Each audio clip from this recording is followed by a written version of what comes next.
Chris Bounds here with another real estate market update for Houston. The June numbers are out, and it's no secret the market is still hot, but let's take a dive into the numbers.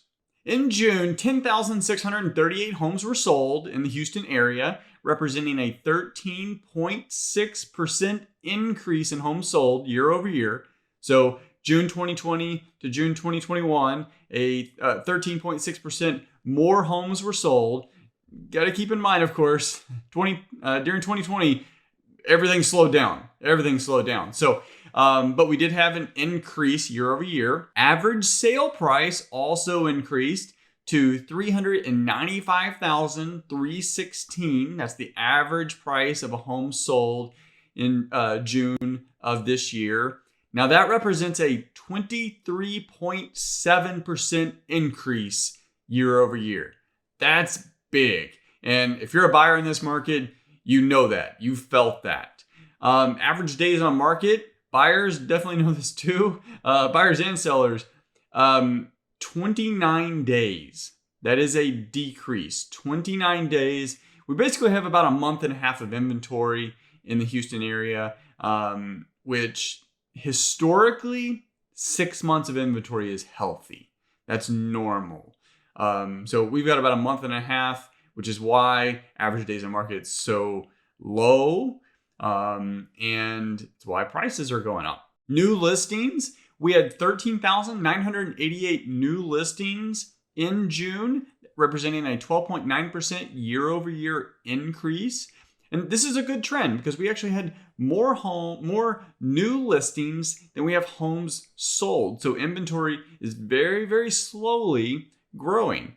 Average list price, $399,510, representing a 21.4% increase year over year. If you actually compare average list price versus average sale price, it's about 99%. So about 99% of what the list price is on average, that's what the price, the actual sale price of the home is.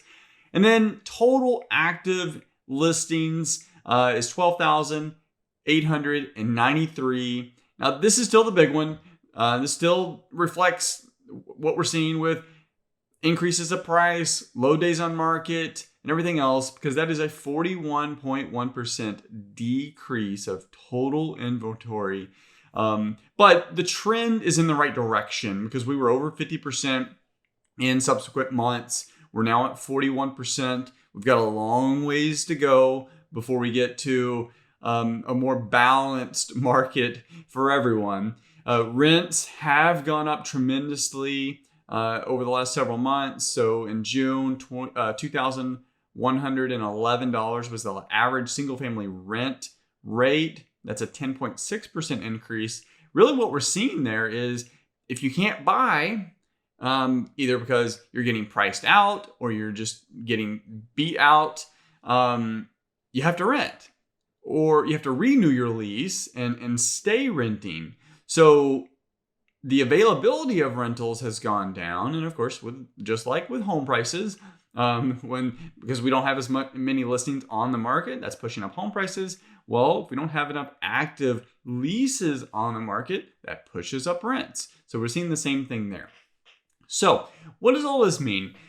As a seller, if you're considering selling in the near term, it's still the greatest time ever to sell your house. You're going to be able to sell it. If it's a quality home in a nice area, priced well, it's going to sell. It'll probably sell pretty quickly. Of course, work with your agent, run the comps, get a good CMA and a strategy together with pricing, and it should move pretty quickly. You should get a good price, and in certain areas, you might get multiple. You almost certainly get multiple offers, cash offers, and it's just a great situation to sell.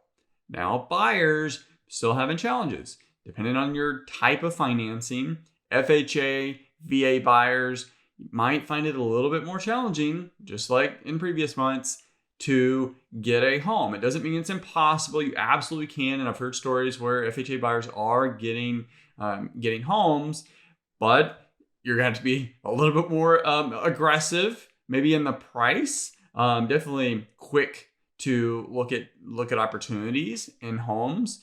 And you might have to actually go through a few different ones before you get one that actually that you get an accepted offer.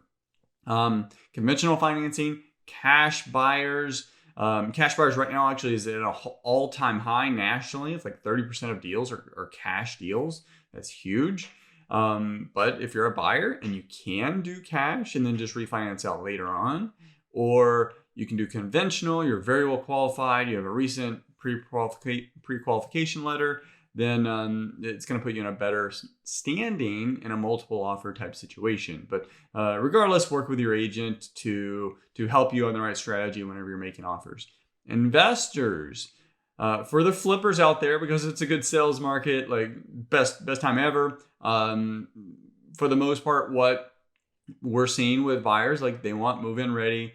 They may be a little bit more flexible in this hot market, but move-in ready. They're willing to pay for all the extra bells and whistles. It's not an excuse to over rehab, but it does let you know that, like, the extra work you do put in, little unique splashes to make it stand out, you're probably going to get your return on investment.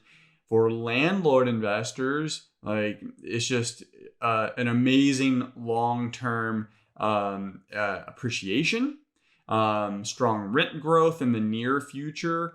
And it's just a good situation for landlords. It's actually one of the reasons why we have decided not to sell certain rentals. We're actually going to keep them longer because that appreciation it's been really good, and we can actually just refinance. So landlords, if you're thinking about selling a property because you want to cash out, but maybe you don't need the cash, consider maybe refinancing so you can keep the property and still pull cash out and still take advantage of future growth for the area. So that's it for the June market update for Houston. If you're looking to buy or sell a house, whether it's an investment property or your primary residence, reach out to me. You can go to boundsrealtygroup.com or connect with me here on Facebook, LinkedIn, Chris Bounds. My email is chris.bounds@exprealty.net. Love to connect with you. Talk to you soon.